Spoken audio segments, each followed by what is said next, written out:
Nandito tayo ngayon sa PUP para makiisa sa global na panawagan na Power Up. Ngayon naglunsad din ang PUP ng Power Up PUP para ipanawagan yung tuloy-tuloy na pagbubuo ng mga solusyon para sa mga krisis sa klima na kinakaharap na natin.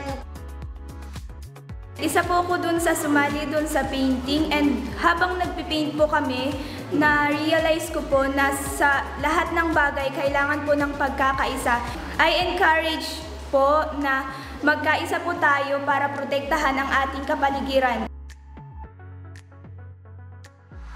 Today, our school participated in a global movement. We called it KTMS Power Up for Climate Solutions. The youth are the future occupants of our world. As teachers, it's one of our vital duties to spread awareness that their little hands can make a change and save the world.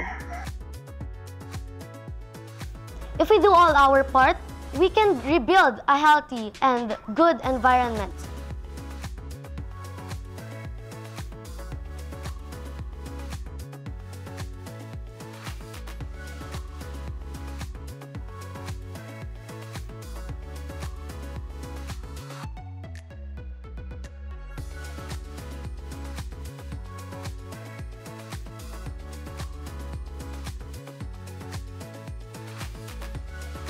Nandito kami, bitbit ang aming panawagan na kung saan ang nakalagay ay ang kinabukasan ay pauunlarin ng kapangyarihan, ng araw, ng hangin at ng mamamayan.